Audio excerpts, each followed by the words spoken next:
सिंध जी तारीख़ ते तहक़ीक़ जे सिलसिले में आउं रुख़ सिंधी अवां सां मुख़ातिबु आहियां। अवां भाउरनि भेनरुनि जी वॾी महिरबानी जेकी हिन सिंध जे तारीख़ ते चैनल में दिलचस्पी वठी रहिया आहिनि, मुंहिंजे वीडियोज़ खे ख़ासि ध्यान सां ॿुधी रहिया आहिनि, बहितर मशवरा पिया ॾियनि। मूंखे उमेद आहे त अवां चैनल खे सब्सक्राइब कंदा, पंहिंजे दोस्तनि ऐं साथियुनि सां ज़रूरु वंडींदा, जीअं असां सिंध जी तारीख़ खे वधि खां वधि माण्हुनि ताईं पहुचाए सघूं। असल में थियो छा आहे त सिंध जी तारीख़ माज़ीअ में जेका बि लिखी वई उहा धारियनि लेखकनि लिखी, हमले आवरनि सां आयल तारीख़दाननि लिखी। इन करे हुननि सिंधी माण्हुनि खे चोर धाड़ेल फोरू करार ॾिनो, जॾहिं त हमले आवर ज़ालिम बादशाहनि खे, हाकमनि खे नेकोकार ऐं परहेज़गार करार ॾिनो। असांजी तारीख़ असां खां लिकाई वई। वरी जॾहिं पाकिस्तान ठहण या उन खां अॻु जॾहिं हितां जे ॾेही मुहक़क़नि सिंध जे तारीख़ ते तहक़ीक़ कई त हुननि बि तारीख़ जो जेको मुहवर आहे उहो बादशाहनि खे बणायो। उन्हनि जा कुतबा ॻोल्हींदा पिया वरिता, ख़बरूं ॻोल्हींदा पिया वरिता त फलाणे बादशाह जी किथे ख़बर आहे, हुनजे कुतबे ते फारसी में छा लिखियलु आहे, हुनजे ॼम जी तारीख़ कहिड़ी आहे, हुनजे मरण जी तारीख़ कहिड़ी आहे, शुजरा पे कढियनि। इन सां अवाम खे का बि दिलचस्पी न हुई, जंहिंजो नतीजो इहो निकितो त सिंध जे माण्हुनि जी तारीख़ मां दिलचस्पी ख़तमु थी वई।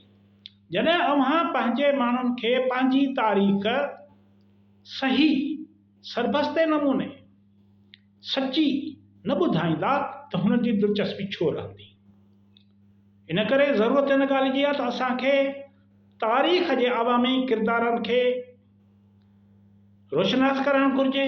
अवाम जेके पंहिंजे वतन लाइ वेड़ियूं वेड़ियूं आहिनि उन्हनि खे मंज़र आम ते आंदो वञे, भली उहे असांजूं शिकस्तूं हुजनि या फतेहूं हुजनि, पर विढ़ियो अवाम, हुक्मरान न विढ़िया आहिनि, अवाम विढ़ियो आहे। पंहिंजे दंगनि जी हिफ़ाज़त, पंहिंजे नंगनि जी हिफ़ाज़त असांजे अवाम कई आहे।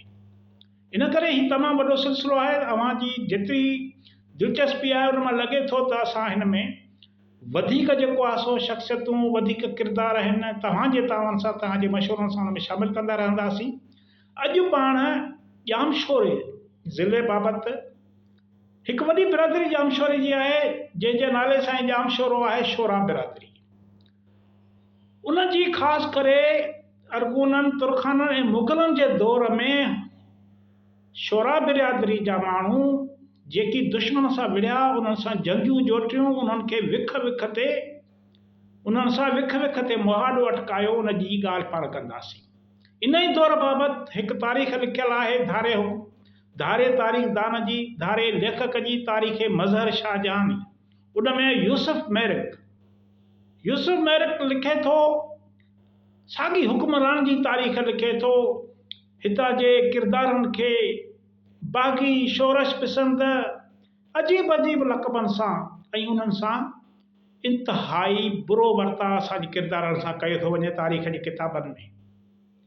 अॼु पाण तव्हांखे ॿुधायूं था त तुरखाननि खां पोइ मुग़लनि जे दौर में जॾहिं मुज़फ़र ख़ान मामूरी जो दौरु हुयो त खासाई शोरनि जे ॻोठ में, इन ते मां पहिरियों वीडियो ठाहे चुको आहियां, खासाई शोरनि जो जेको मौजूदा तालुके कोटड़ीअ में दाऊद शोरे जो राज हूंदो हो, हुते दाऊद शोरो खासाई ॻोठ में, हू बहादुर हो, इंतिहाई बहादुर हो दाऊद शोरो।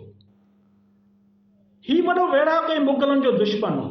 शोरनि, हूसड़नि ऐं मलाहनि जा बहादुर जवान संदसि मक़ामी फ़ौज में, वेढ़ाकनि जे ग्रुप में शामिल हूंदा हुया। ही खुले आम दुश्मन खे ललकारींदा हुया। तारीख़ मज़हर शाहजहानी जो लेखक लिखे थो त धाड़ा हणंदा हुआ, मुग़लनि ऐं संदसि दलालनि जा धाड़ा हणंदा। इहो न त हू माण्हू सिंध जे तारीख़ जा हीरा हुया, हुननि धारे दुश्मन सां जंग जोटी, जेके ही तारीख़ मज़हर शाहजहानी जो लेखक धाड़े थो कोठे।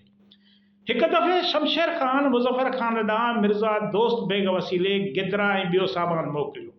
तारीख़ मज़हर शाहजहानी में था ॿुधाइनि, इन ई सामान जूं ॿेड़ियूं जीअं ई खासाई शोरनि जे ॻोठ वटि पहुतियूं त दाऊद ख़ान शोरे ऐं हूसड़नि जे जवाननि अची ॿेड़ियुनि ते धाड़ो हयूं। हू त चवनि धाड़ो आहिनि ऐं सामान आणींदड़नि ऐं संदसि सरदार मोहबत चारक खे क़तल करे छॾियऊं, मारे छॾियऊं। असल में हू धारिया दुश्मन हुया, उन्हनि जे धारियनि दुश्मननि जे फ़ौजी काफ़िले ते हमिलो कयो वियो। जेकॾहिं फ़ौरू हुजनि हा त हुनजे सरदार मोहबत चारक खे क़तल न कनि हा, पर हू आज़ादी पसंद गोरीला हुया जिन सिंधु दरिया मां मुग़लनि जूं गुज़रंदड़ ॿेड़ियूं रोके संदन सरदार खे मारे छॾियो।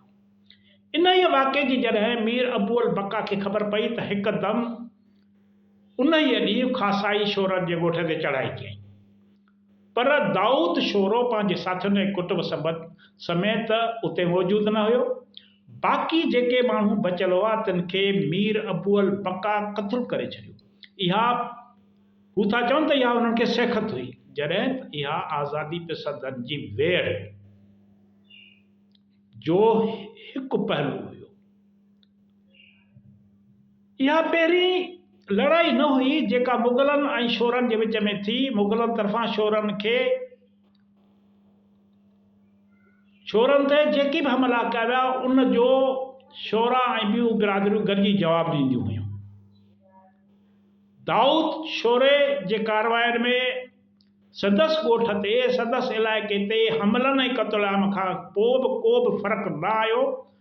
पाण हुन वधीक ज़ोर शोर सां पंहिंजे तहरीक खे जारी रखियो ऐं मुग़लनि ते हमला करणु शुरू कया। आख़िरकार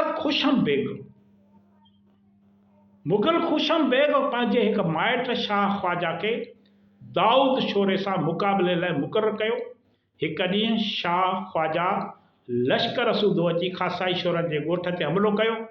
केतिराई शोरा उन में क़त्ल थी विया, पर दाऊद शोरो इन हमले में बची वियो।